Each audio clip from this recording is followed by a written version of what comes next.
Loose White dive on it. This is twice now the Celtics have been first to the floor. They try to save with Horford. Unbelievable. Boston first to the floor. So good. Brown fakes, fires up the three. Bang! Tatum dives on the floor. Everybody dives. Jaylen Brown with the flush. Blocked by Porzingis. He's doing it all. Tatum spinning, driving, layup. Washington drives. Blocked by White. Oh, what a block from Derek White.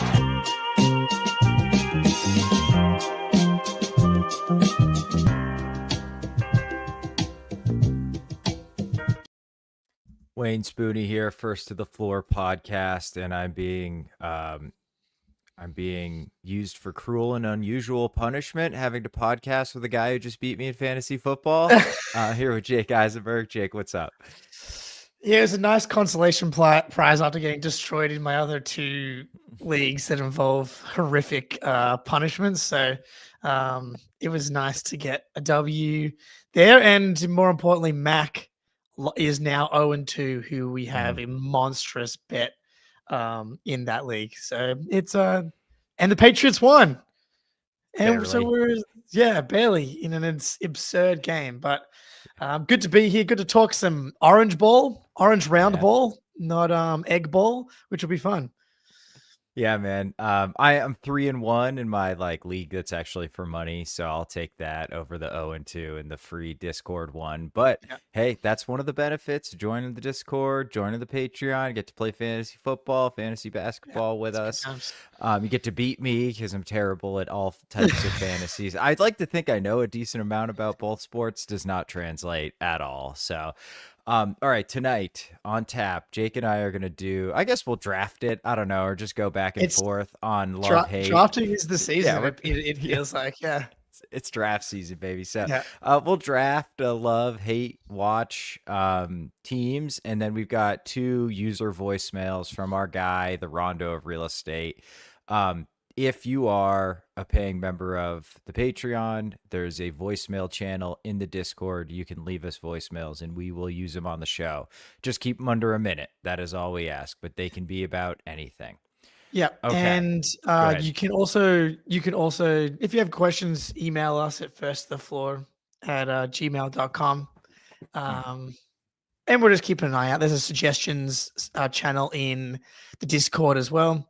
So if you've got any ideas for this last 6 weeks of the off season, then fire away. Yeah, we could use them. I'll say that. But okay, love, hate. I figure let's just this one's for love, this one's for hate. We don't need to do love. Oscillate. Yeah, exactly. So this made me realize I have really strange taste in what I'm looking forward to watch for this next NBA year. And I was thinking back and I was like, the 2 non-Celtics teams I maybe watched the most last year were the Wizards and the Jazz. So it just makes, I know I'm a fucking weird dude, man. But yeah. So I'm the complete opposite. I'm the complete opposite. I'm watching the best players, the best teams every night. You're normal. I'm a weirdo. I don't know what it is. I just feel like I can learn a lot by watching the Jazz for some reason or something like that. Whereas OKC's good. I don't need that hammered into my brain for the 8,000th time, which is kind of a hint at where I'm going to be going with this draft. Interesting. So, okay. Why don't you want to start us off the top, Jake? Okay. You're going to give me the draft. Number 1 pick. Let's do it.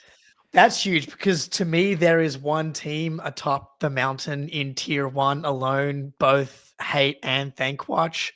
And it's the New York Knicks, very obviously in the hate watch category. And I think most people know, as one of the founders of the Schadenfreude report, I definitely skew more hate. I really can find a passion and an emotional investment in hating teams more than I can in agnostically enjoying another team. The Pacers brought that out in me, but pure hate, and I think that's just a sports thing. Hating your rivals is so easy. And the Knicks, there's so many reasons. The simple New York Boston thing, the fact that they knocked us out of the playoffs. And this is, I think, the most important maybe is that they haven't won a title since 1700. And so Give or Like, take a year. give or take, give or take. And so they're the one team's fan base you can argue with and be like, you literally have never seen your team win a championship. You have to be so old. Sorry to anyone that's not that old and actually has, but like you'd be pretty old to have like consciously enjoyed a New York Knicks title. Like you got to be 60 to really have been like 10 years old to, which is not that old. Sorry, Dad. But like you got to be double my current age to at least be relatively conscious to enjoy your team winning a single championship. So like they're the one team where you can be like, bro, you guys have you can't be like the Celtics only won their championships when they're in the 60s. So it's like, okay, we can start counting after the Knicks won a title and the Celtics still have 5. Yeah. Like you can start counting in the 2000s and we have infinity more titles than the New York Knicks. So it's very important that they do not win a title. Yeah, agreed. I also have on my list, Knicks were number 2 on my sort of hate watch list. They're good. Yeah. I've got a clear number 1. Come on, dude. It should be easy. Sure. I know who you're talking about. Yeah. So like there are some redeeming qualities watching games at Madison Square Garden, that it's electric. The crowd always comes through on TV, which is hype. And it's like makes it even more fun when somebody quiets them. Obviously, my guy, Deuce McBride, Mountaineer, WVU. We beat Pitt this weekend in the backyard brawl. Huge game. It was awesome. I don't like looking at Cat. I hate his facial expressions. And Brunson's foul baiting is so hard to watch. It makes a team that is already kind of stuck in the mud offensively with just like Brunson isolations, and then you add that on top of it, and it's just brutal. And they're not bad enough at defense where it like turns into a track meet and high scoring stuff. So I just find their style of play really distasteful as well. Plus, once upon a time, like 10 years ago, is like I kind of like the Knicks. Like I just feel like the fans are funny and they're so sad and it makes me laugh. Like I hope they get good again. What a mistake. I will never make that mistake again. Their fans are insufferable. So Knicks, clear number 2 for me. So I think it's a great pick. That's a great call on the style of play as well, because the Brunson foul baiting, and shout out Sam LaFrance. Cat's got 10 different celebrations in the chamber for every made bucket. And it's just it's so over the top anytime anything good or bad happens to him on a basketball court. But at the same time, man, and then you add the level of expectations. Like we could get like the saddest or the happiest the Knicks have ever been in history, because the East is so wide open. Like, and their team is good, man. Like they're adding in Yabusele, bringing in Brogdon's on an Exhibit 9 contract. I can't believe that he is now not. He skipped the vet min phase of his career, went straight to Exhibit 10s and 9s, which is insane to me. Him, Smart, and Rob, basically since leaving Boston, have barely played. But this team, the fact that like that's a great flyer for their end of the bench. Like it's a lot less painful when Brogdon gets injured on a vet min than when he gets injured in the conference finals as like your 6th man of the year. So they have a really good chance to make the finals, which is terrifying. Yeah, and like he just needs to be better than like Landry Shamet to be valuable for them, So yeah, it's a really good flyer for them. It's extraordinarily annoying. Like if Brogdon's like 70% of like who he was, him and Deuce coming off the bench is like a serious guard rotation. So that sucks. I actually hope Brogdon does find it again though, because I liked him and I don't want him to like fall out of the league at like, he must be like 31, 32. But all right, this is a new team, one that I don't think would be on anybody's list either way for quite a while, but I think they might be number 1 on like what the Thank Watch and what I'm most interested in watching. That's the Atlanta Hawks. Yeah. Jalen Johnson, Dyson Daniels, Zach Richeche, Nickeil Alexander-Walker as like the 4-man in those 3 wing spots with Luke Kennard doing some ball hit. Like that is a crazy team. I really don't know what it's going to look like, except they're going to be athletic. They're going to play good defense. And like, say what you want about Trey. Watching him run pick and rolls is fun, man. Like, he takes the Steph Curry deep threes. He's one of the best passers in the NBA. He throws lobs all the damn time. Johnson and Dyson Daniels and Risa Shea are going to be flying out in transition. I really don't dislike them at all. Like, I have no hate towards the Hawks at all. There's no real ill will. I found them a little bit annoying a couple years ago, but I'm mostly over that. They got Asa Newell's a guy in the draft that I thought was interesting, 6'9", like smooth athlete, not like explosive, but just kind of like a guy who moves really well for that size. I've always liked Vic Krejci. Don't know why. Just always been kind of a fan. And then you've got like Quinn Snyder looking insane on the sidelines. That adds a little extra fun to the team. So I really want to watch the Hawks this year. I don't like KP. That is one thing working against them. I was going to say you're leaving out one very, very key thing. And I agree with everything you just said. I love the wing trio of Dyson, Jalen Johnson, and Risa Shea. I'm excited to see what Risa Shea looks like in year 2. I didn't watch any of Eurobasket, but I saw a couple tweets about how, hey, look at this guy, bit of muscle watch, checking out the bicep vein increases for Risa Shea. I love that trio. Every KP highlight is going to be a shotgun to the chest for me. I know. That's what's going to make it really hard for me to truly enjoy this team. And we've covered it a million times, but it's just every single time I see that motherfucker shoot a 36-foot bomb in the fourth quarter, I'm going to be like, couldn't make one of those, bro. Couldn't make one. Just make one in games 1 or 2 of the Knicks series. It's all we needed. And so I can't put them in my thank watch category. I just can't do it. I had them in my hate watch. I think when I get to it, I'm open to whatever my body and soul decides. I'm going to try and keep an open mind, but I know myself, and I know it. But then he's probably going to get injured, and then I'm not going to be happy. That's what I was just going to say. I'm going to be like, well, this is just what happens. Yeah, well, I'm not going to be happy if he gets injured, but I am going to I won't have that hanging over my head when I watch the Hawks. You know what I mean?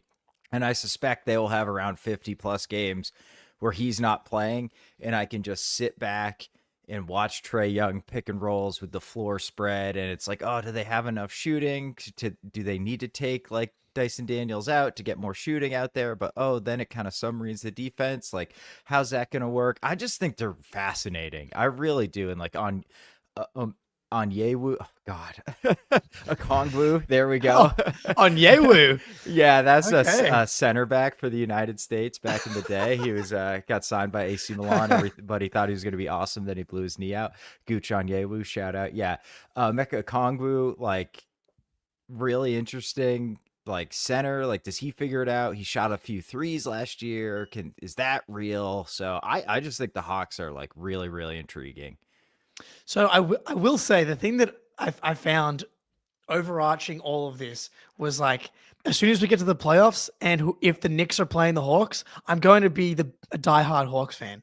Like my hate for the Knicks is so powerful that I'm going to be thank watching every other team that they specifically play once we get there. So you could make the argument that I should be rooting for every other team in the regular season as well to get better seed, to give them home court advantage for the regular season. So I get that as well. And when KP is right, it's incredibly fun to watch. That's the whole point of these unicorn aliens, like the Wembys and the Chets and the Porzingises. Watching 7'2" dudes do stuff that 6'3" guys are only really able to do is a delectable visual experience. But it's just my poor Latvian Moses, the complicated feelings I have towards you. It's tough. I feel you, man. All right, what do you got? Stick. Should I go? I'll go with thank watch. I'll go thank watch. The San Antonio Spurs. You've got the obvious in Wembanyama, young up and coming team. Dylan Harper, second overall pick. What does Castle look like in year 2? I love like to see what this De'Aaron Fox Wemby 2-man game is going to be. But the main reason is I think Luke Cornett's going to like, people didn't really nationally appreciate Luke Cornett. Like you kind of had to be a little bit of a sicko to truly understand and appreciate how good he was. But I think that when he's playing for the Spurs, because it's like a basketball nerd, it's kind of, but has a Venn diagram with kind of like the casual viewers as well. Mhm. And so I think that like the Twin Tower lineups, there's going to be like highlights of, Luke playing drop coverage and getting blocks while Wemby's, alien arms are roaming around. You got the passing chops. You got Kelly Olynyk as like the third 7-footer out there that's super skilled as well. I'm very intrigued by their team build. I love Luke Cornett so much that I want him to have like massive success, and I'm rooting for him to not end up like Spurs fans wishing they would have given their MLE to somebody else. I want good things for him.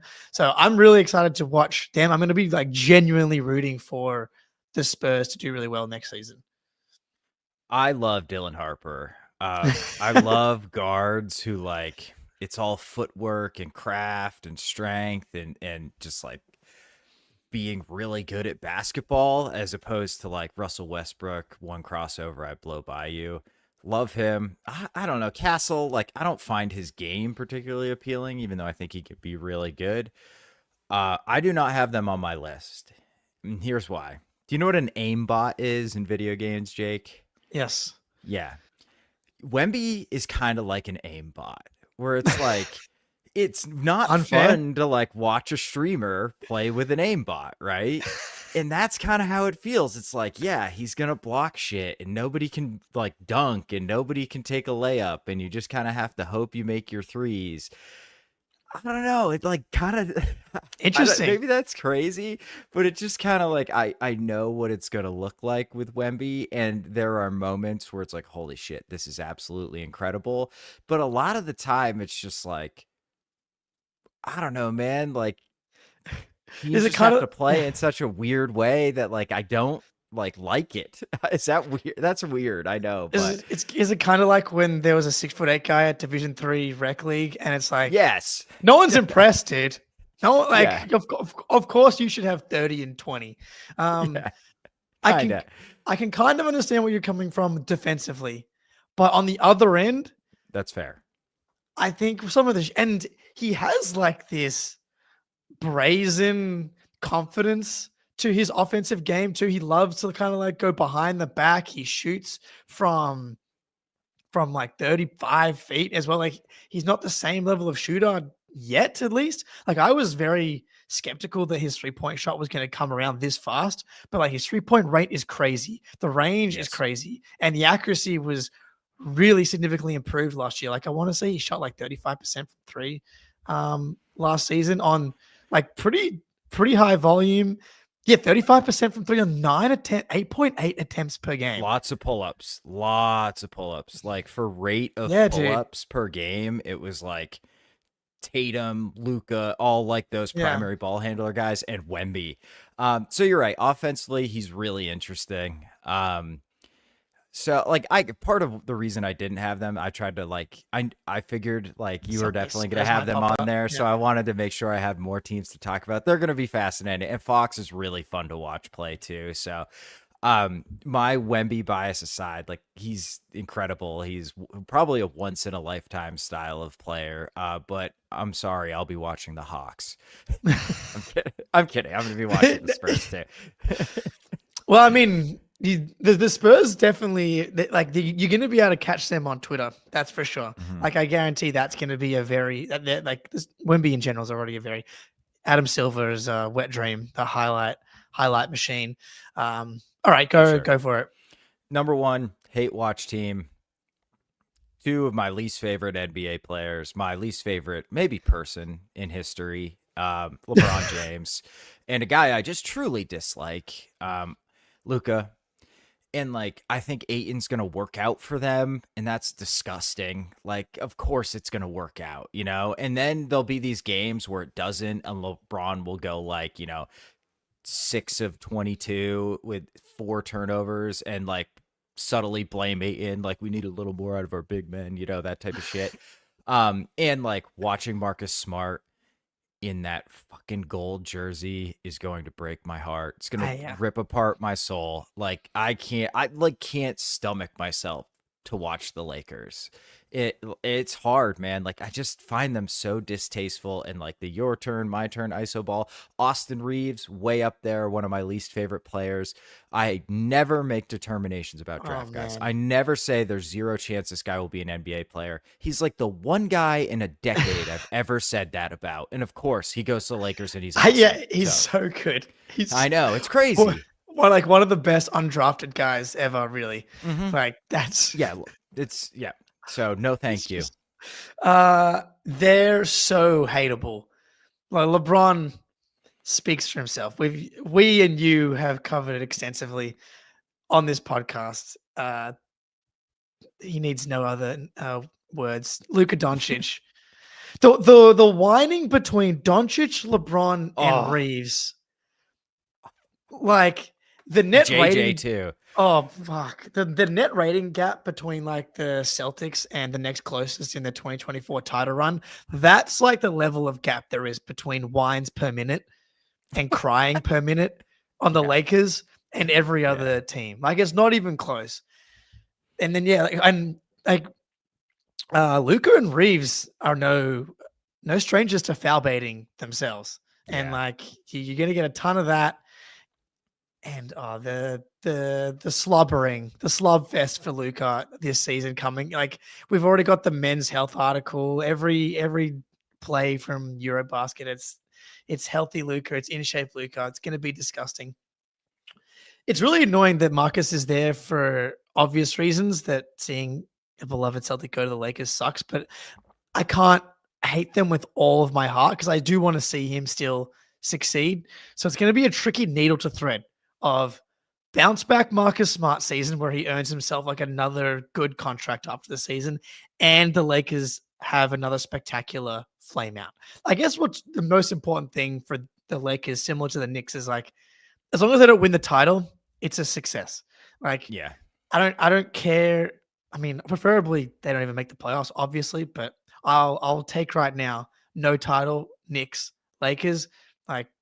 It's like almost worth chopping off the tip of my pinky for, just to guarantee that fact. But I don't think either team will do it. And I think the Lakers are still pretty flawed overall, but they're going to be, a disgusting watch. And I don't want Marcus to get injured, but like he has barely played basketball. That'll make it easier to hate them when he's like in street clothes. And it's just those other guys out there.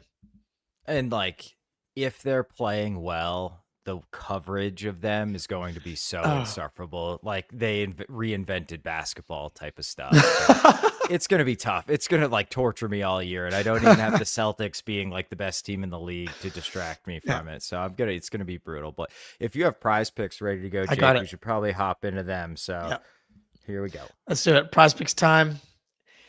Travion Henderson's been letting me down. So apologies on that one. If you drafted him in the 3rd or 4th round of your fantasy league, things aren't probably going too well like me, but it is Drake May's season, best game of his career last week. And we get the Steelers coming to town, and the Steelers have given up 30 points in back-to-back weeks. First, they gave up 30 to the Jets, who put up 10 points against the Bills, and 7 of those came from Tyrod Taylor after Justin Fields got knocked out in like the 3rd quarter. So we're going more Drake May passing, rushing. We're going more on Ramondre. Travion has been banished, I think, for now. And Ramondre actually looked really good in week 2. And the Steelers' rushing attack defense has looked awful against both the Jets, giving up a ton to Fields and Presol, and then giving up like 118 yards to Ken Walker on less than 15 carries. So we're going to ride the Pats against the Steelers this week. Download the app today, PrizePicks app. Use code CLNS to get $50 instantly after you play your first $5 lineup. Download the app today and use code CLNS to get $50 instantly after you play your first $5 lineup. PrizePicks, run your game. PrizePicks, it's super fun. Add a little extra spice to your weekend with PrizePicks. All right, Jake, what you got? going back to the hate watch category here, the Orlando Magic, and I feel like they're a sneaky. I like the young. Like typically, when a team is young and hasn't really won yet, like two guys that are just kind of entering their early primes. That's exciting.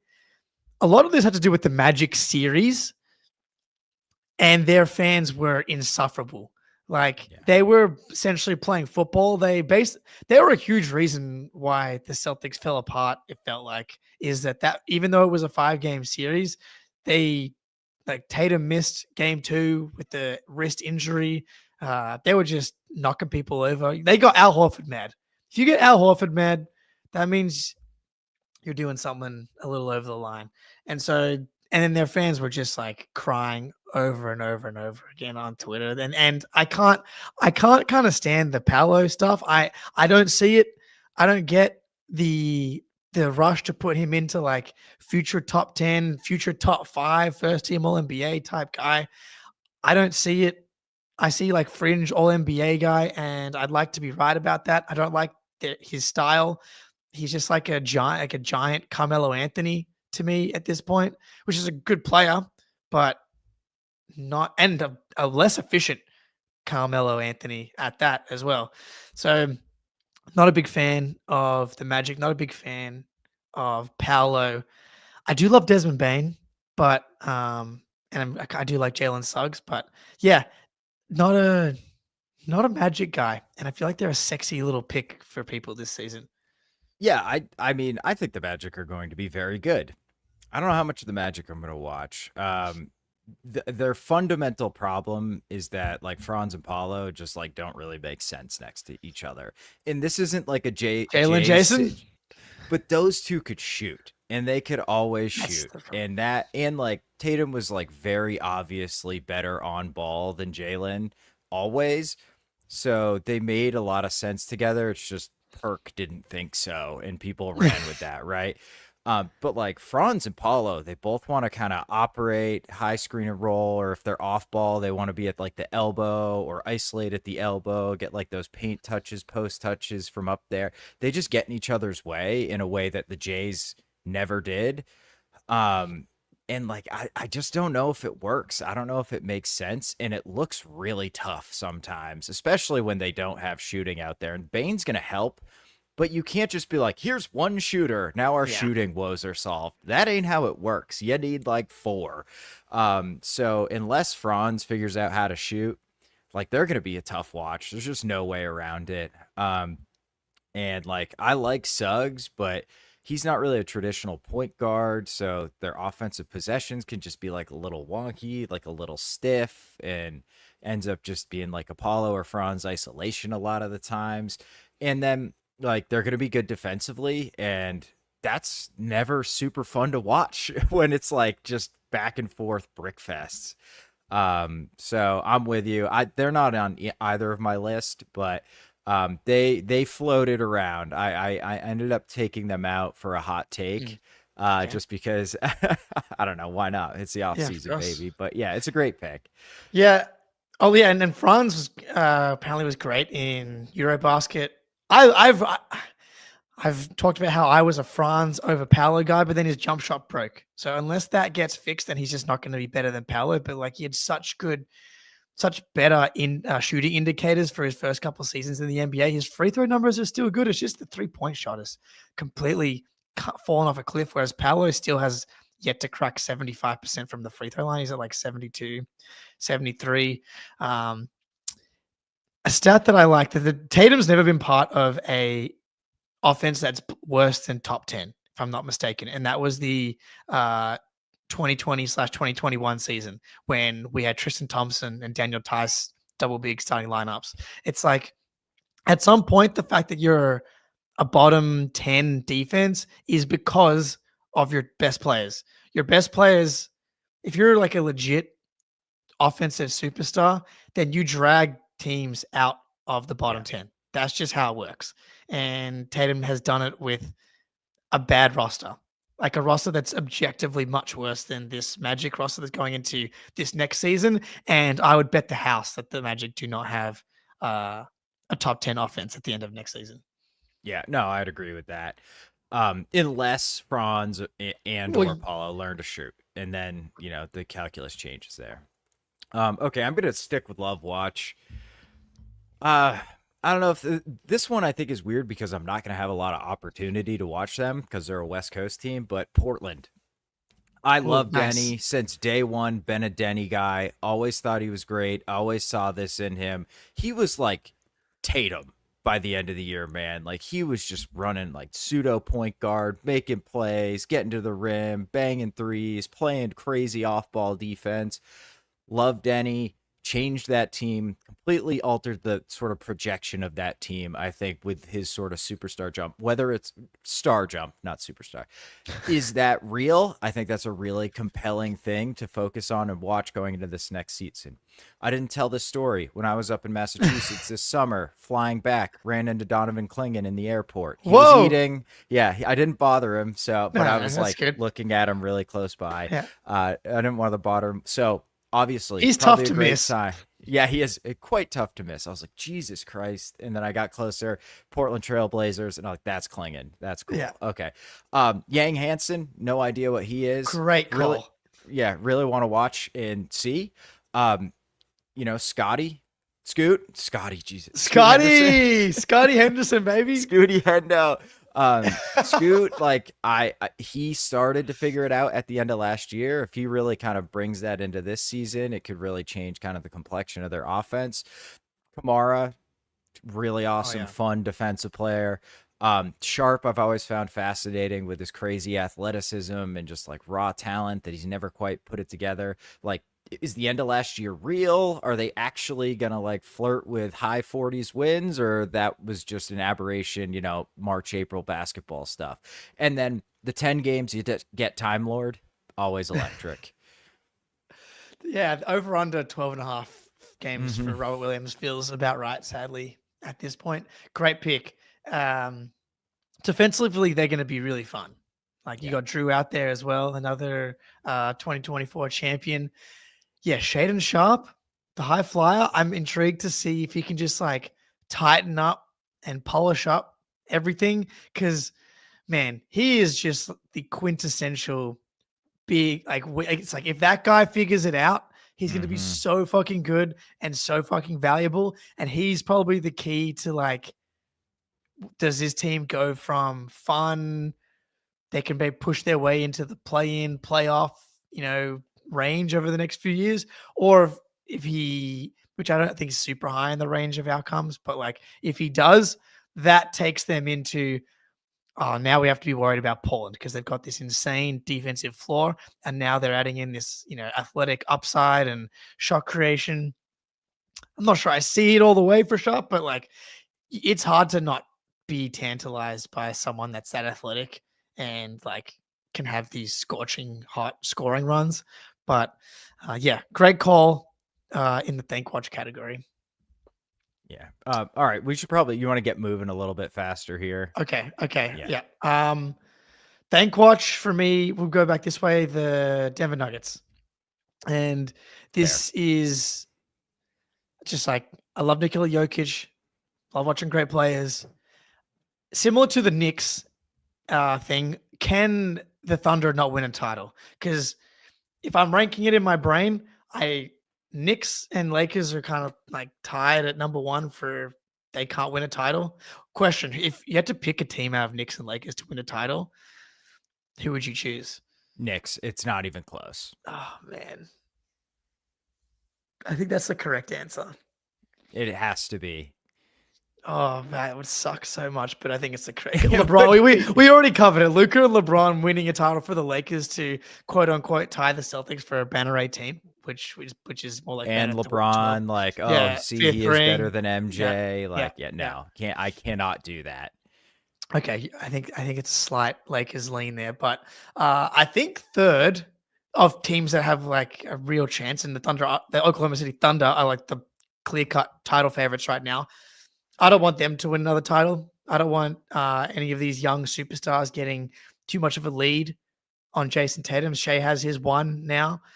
Preferably to me, Give Nikola Jokic another title. Let him solidify himself as like a top 10 player all time. I don't know if he'll win another MVP. Like did Shea win MVP? Yes. Okay, yeah, Shea won MVP, but I just blanked on that one. Yeah, I feel like now the voter fatigue probably flips back the other way. The Nuggets are probably going to push for 60 wins because I love the fit of Cam Johnson getting back Bruce Brown, like just adding more bodies to this team. Like maybe one of the young guys pops a little bit, Peyton Watson, Strother, Tyson, Dayron Holmes, who we loved in the draft. Like, can those guys just take like a 10 to 15% bump overall? Then I think they'll push for 60, get Joker MVP, get him another title, and take down the Thunder, who they almost took down, took them to 7 in the second round last season. I mean, he's a delight. He's a delight to watch every single night, Joker. Yeah, and like when Jamal Murray has it going, he's super fun to watch too. So yeah, and like Cam Johnson replacing That's MPJ, gonna be fun. like that's gonna be really fun. And it's like, how much better is he gonna be? And I think he will be better, even if it's just expressed on the defensive side of the ball. So I think that's a great one. Like in Jokic, we're just never going to see a guy like that ever again. So you got to watch as much as him as possible, which is ironic considering what I said about Wemby, but nonetheless, I'm going to go back to hate watch. I think this is one that I just really, really, really dislike Scotty Barnes. I just like the fact that people This is a great one. anointed him as like this all NBA level guy, like after he had a good rookie season, the silly dumb shit he does on a basketball court where he does like the clapping in people's faces when he's defending them, and he is not good defensively. I will die on that hill. He is not good defensively. He tricks people with blocks and steals. He gets blown by all the time. They're just tryhards, man. Like they're full court pressing in like 20-point games with like 3 minutes left in the fourth quarter. They can't shoot, so their offense is just terrible to watch. And then like they foul, they hack, and they again try hard defensively. So their games are just ugly. I do respect the Kansas guys, Agbaji and Grady Dick. Obviously, not only is Grady Dick pretty good, but lots of comedy there too. But like RJ Barrett's on this team. Why? Yeah. That doesn't make any sense. So I just really do not like watching the Raptors. The only counter I have is Jamal Shed. Our GOAT. Love Jamal Shed, yeah. The brick shit house. Nasty. Yeah, dude, he's nasty. Yeah, and Raptors fans are the worst. Like this is the only problem with this little group here. So Raptors, Bulls, Sixers, Heat is I want them all to win. Yeah, they need to be good. Yeah. That's the only problem with that group there. Like I hate the Sixers, I hate the Heat. I don't really like the Raptors. Kind of indifferent about the Bulls, but I need them all to be good. Maybe we rapid fire a little bit here, but I like this for the Raptors. Like I would typically have the Sixers and the Heat in there, but I want them to be good. The Bulls I'm going to end up hating. I guarantee it. March 12th, I looked it up. They play the Lakers. LeBron and Luka are going to be out. We're going to be like right on the 8th, 9th, 10th seed zone. We're going to want them to beat the Lakers. And they're going to fucking lose to the LeBron, Luka-less Lakers. I get calling it right now. What do you look that up? I looked because I wrote down in my notes March 12th. I was going to come up with whoever they lose to, and it happened to be the Lakers. I was like, this is too perfect. Yeah. So, then the only big question I had for you, I think, is hard to kind of wrap my head around is what to do with the Warriors. We got a report today that Al Horford's still kind of committed to the Warriors, just kind of waiting for the Jonathan Kuminga thing to wrap up. And I love Al Horford. I would love to see Steph win another ring. I hate Jimmy Butler. I hate Draymond Green. So it's hard for me to wrap my head around it. I guess I can just kind of be like, lesser of two evils. Give me the Warriors over the Thunder, the Lakers, the Wolves. Fuck the Wolves. Deadbeat Anthony Edwards and trying to hype him up over Jason Tatum. So yeah, that's maybe the way I wrap my head around it. Yeah. I love Steph unabashedly. So I would be totally okay with that. And I think like like I don't like Jimmy Butler. I actually really kind of hate Jimmy Butler, but the fact that it's no longer his team and it's playoff Mm. Jimmy doing this, he's a one-man show, everybody else on his team stinks, takes some of the sting out of watching him be successful, cuz like if they win, it's going to be like all staff. So, and like seeing Al Horford get another ring would be amazing. So, I'm okay with that. I kind of pretty indifferent on them. Okay. So like not a hate, not a thank watch for me. Big one I have was going to be my next pick, the Wizards. Alex Sarr, All NBA campaign. I love Keyshawn George in the draft. Trey Johnson, Jake. I'm telling you, Trey Johnson is going to be super fun to watch for bad There and go. for good. Fine. Yeah. Cam Whitmore's on this team. He's entertaining as hell. AJ Johnson in transition, flying up and down, throwing the ball in the stands, taking crazy layups he misses. They're going to be electric. I cannot wait to watch some Wizards ball, baby. Yeah, they're gonna be electric in the way where like you're not 100% sure if the power's off. Like some of your lights aren't working, some of your lights aren't working. You go check the fuse box. Some of the fuses It's are down. unsafe. Yeah, you flip some on, you hear a bang, something pops. They're gonna be horrific again. Yeah. Like Yeah. there's not a single player on that team to me that you can be confident is maybe Trey Johnson's. If I had to bet my life on a player being an NBA, like a really good NBA player, I think it might be him just because I just don't. I know you're the Saar guy. I don't know, man. I don't know. I fully recognize that there's a chance Alex Sarr is not in the NBA in 3 years. I just preferred his upside to Reed Shepherd in that draft. And so far, That's fair. That's fair. Yeah, so That's far, very fair. I'm looking like Yeah. a genius there. So, and now it's just become a meme. So like, I'm just, You got to ride I'm it leaning now. into the bit here. Yeah, exactly. I have no choice. So let's do it, Alex. Any other ones you want to hit? The only other one I had was the Rockets. I think I'm gonna have to put my Ime stuff aside. I think this team's gonna be like too fun and too good, and intriguing to watch. Yeah, I had the Pacers. Like, can they keep up the identity without Halliburton? Like, Nemhard and Neesmith is a really fun backcourt. I've become a Siakam stan. I love Pascal Siakam. I know it's Jay Huff's on the team, McConnell doing McConnell stuff, like Toppin's out there flying dunks, like Jarris Walker I find really intriguing too. Johnny and, like, Furphy, baby. Furf, yeah, Australian legend. So I think they're really interesting now that they don't have like they're obviously like I think maybe my favorite non-Celtics team to watch with Halliburton, and I still think they're very interesting without him. It's really sad that Halliburton's out for obviously that his career could be altered and like he's just out for the season, etc. But this would have been the easiest exercise ever if he was still healthy. Yeah. With a bullet, Pacers number one. Yeah. That's why that Knicks Pacers series was so fun, because the better the Pacers got, it was like they're super fun, and the more it validated the 2024 Celtics. Damn and right. to lose that is sad and unfortunate, but that's a good pick nonetheless. Yeah. All right. I should probably jump into, unless you have any more to hit, I'm going to jump into game time.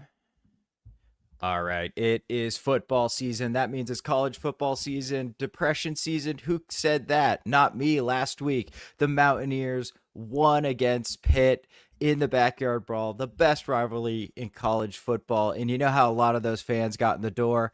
Game time. It's super easy to get tickets. You can just hop on the app and search for the game or team. You're shown all the available tickets at the best deals right on your phone. Their curated deals make it even easier to find the best seats, the best prices, and last-minute deals get you tickets right up to the start of the event and even an hour after it starts. But maybe my favorite feature is the seat view. It shows you exactly what it looks like from any seat before you buy. So take the guesswork out of buying tickets with GameTime. Download the GameTime app, create an account, and use code CLNS for $20 off your first purchase. Terms apply. Again, create an account, redeem code CLNS for $20 off. Download GameTime today. What time is it? GameTime. Okay, GameTime rocks. They're awesome. Definitely use them for your next event. Again, in the Patreon, if you are a Patreon member in the Discord, I should say there's a voicemail channel. So we have 2 voicemails we're going to listen to and talk about from the Rondo of real estate, our guy. Here's the first. It's prime off-season stuff. So what is more likely to happen throughout the course of this next full season. 4 3-point made attempts from Neemias Queta, 4 made all year, or Jordan Walsh averaging 11 points per game. What is more likely to happen this year? I love it. Jake.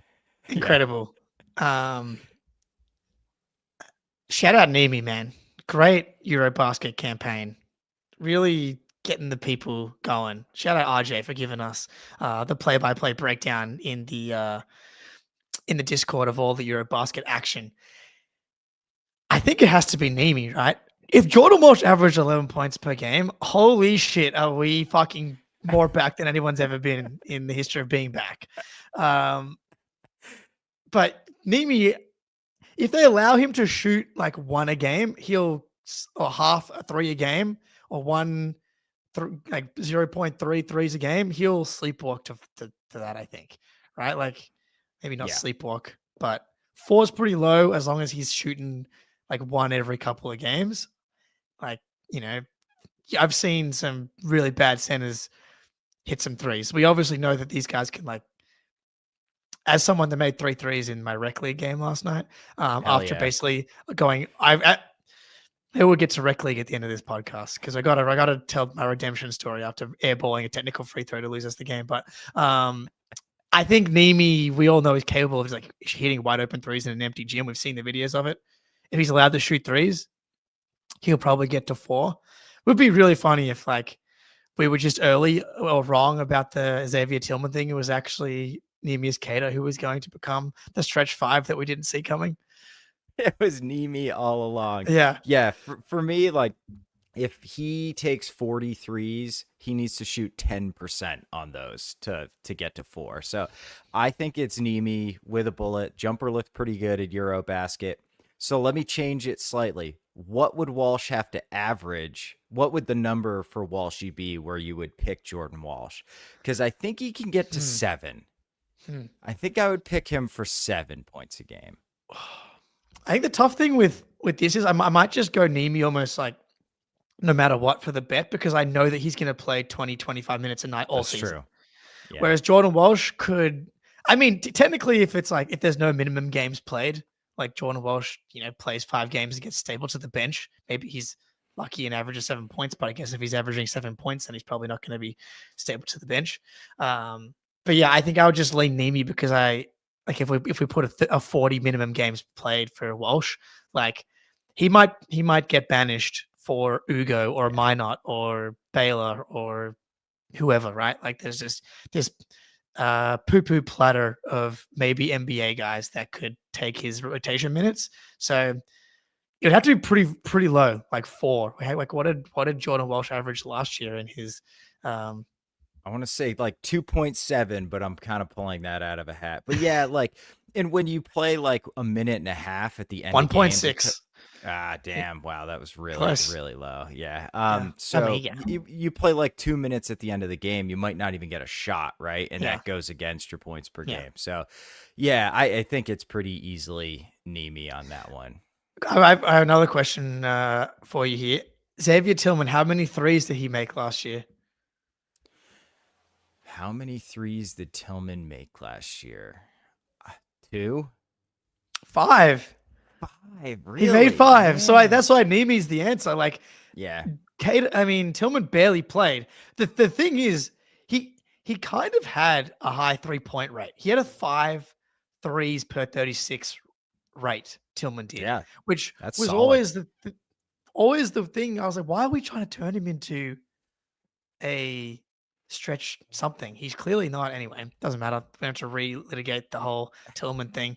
Hopefully we were all just a year early, and it's going to be Tillman season. But yeah, give me Nemi. Be awesome. Then we lose him because we can't sign him for anything more than like early bird rights. Yeah, that would be the. All right, the next one from Rondo or Real Estate. Here we go. Is there anything at all that in the modern NBA in 2025? Is there any chance at all that Coach Joe Mazzulla is fired after the season? The question is, what will he have to do for that to happen? What's the worst case scenario? Do we lose too much? Do we win? Are we too mid? Do we, or do we pull like the Chicago Bulls and we end up in a 10 seed or something and we're right in the middle of everything? Or I don't know. What's the worst? What can you do to get actually fired this year? This is a good one. It is a good one. Let's put aside like Ime Udoka's it, right? Yeah. Like we're talking on court results. What has to happen for him to get fired? Yeah, Joe Mazzulla. I mean, yeah, unless he like just snaps and accidentally like fought Peter Pritchard. Like, maybe that's which is like, not off the table. Yeah, I would say there's technically a percentage chance of that happening. It would have to be like a sub 25 win season. Assuming that we don't have like Jalen misses 40 games, right. Derek misses 25. If we have around the amount of health that the main guys are expected to play, like Jalen plays 60 plus, Derek plays 70 plus, and Pritchard plays 70 plus. Sub 25, it becomes a conversation.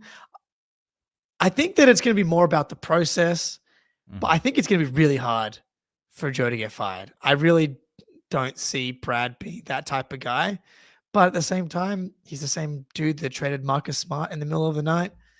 And they did just extend him. I know that doesn't really matter for coaches. Like, it doesn't come out of the salary cap. It's just whether or not Billy C is willing to pay like an extra $5 million a year off the salary cap books to pay Joe not to coach. It would have to be really bad. I think it would have to be really, really bad, and like see no progress from any of the young guys. Like, feel like there's no offensive system, like they're complete Jason Tatum merchants and nothing works without him. It would have to be really, really bad. Yeah, I actually think Tatum getting hurt is like the best thing that could have happened for Joe's job security.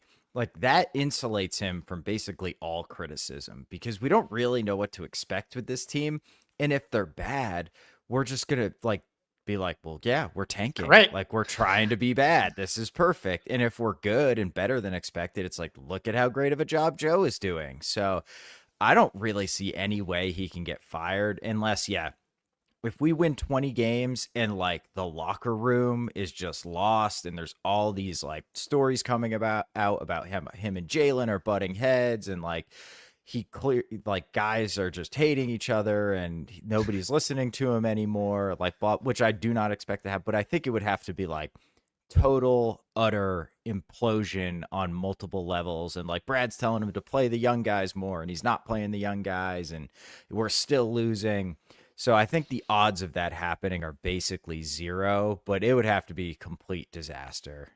It's a good point because the over-under is currently set at 41 wins. So the talent expected on this team is like an 8 seed.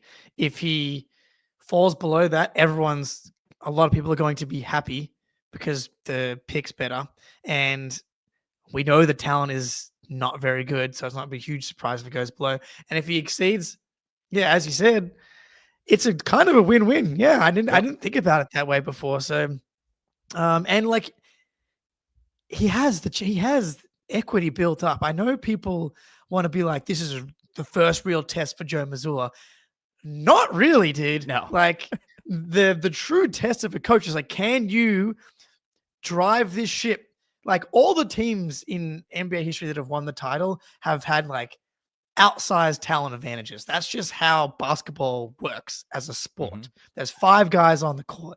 Like the teams with the best players always fucking win. That's how it works. So you just need to point that ship in the right direction and make sure it doesn't capsize. And he did. 57 wins, conference finals. 64 wins, historically dominant season, championship. 60 wins in a historically good regular season to follow up a championship. Yep. And then Kristaps Porzingis, don't get me wrong, Joe Mazzulla had caught a deserved amount of blame for the Knicks series. I think absolutely deservedly so. But like, he also put up 60 plus wins, championship, a conference finals berth. So yeah, things would need to be just go completely off the rails for him to get fired. Yeah, man. And he developed Hauser. He developed Pritchard. Like D White. Derek White, Tatum's like playing the best ball of his career. So I think that aspect of it too. And I'm excited to see what happens. And if he does change the system, he's going to have to change the system some because we can't run, that many Tatum pick and rolls and Tatum ISOs. So it'll be interesting. But yeah, I think there's very little chance Joe gets fired. All right, Jake, do you want to regale us of your clutch rec league play before we get out of here? Clutch time was not needed yesterday. Oh, beautiful. So fourth game back after ankle surgery, and first 3 games just horrific efficiency. We had an 0 for 7 night. Told you about the 3 for 10 night with the airball technical free throw that probably would have won us the game if I would have made that last night. 20 points on like 3 for 5 from 3, just hyper efficient, good defense, assist, behind the back assist on the fast break. Like, we're starting to get the sea legs back on the court, which is really nice. Honestly, when I was telling you about how my jumper just feels broken and weird since coming back, and you're like, just get your legs into it. Honestly, great tip. But getting my legs, thinking about my legs more on my jumper a little bit over the past week. And I'm going to assign you plenty of the credit for helping me go 3 for 5 from 3 last night. But oh my God, what a relief, dude, to like, you just start getting in your head, man. Like when you start missing shots, you start thinking about your elbow too much. I'm like, I gotta keep it in. Then I'm like, it's too far in. yeah. And man, it was getting dark there at the park on a couple of days. I'm like, am I Ben Simmons now? So it was good to get the confidence back last night. Hell yeah, man. That's awesome. So big dub, 3 of 5, behind the back pass, like crushing it. How's everything feeling? Like, is it holding up good, or are you sore after you play? Been pretty sore. The ankle was a bit sore last night. But like overall, the surgery appears to have gone really well. So great. Yeah, we're doing well. But yeah, honestly, I'm like, I jammed 2 fingers, but I'm like so happy. It feels great. Like, you know what I mean? Just grateful that I get to be jamming my fingers again playing basketball. So that's nice. I've jammed my fingers so many times. Like, I mean, they all are just like slightly fat at the knuckles from all the times I've jammed them playing basketball. It's just part of the game. Exactly. Yeah, that's beautiful, man. That's awesome. All right, we should probably wrap it up there. Yep. Again, leave us some voicemails if you're part of the Patreon and the Discord. That's going to do it for this one. We are out. Peace.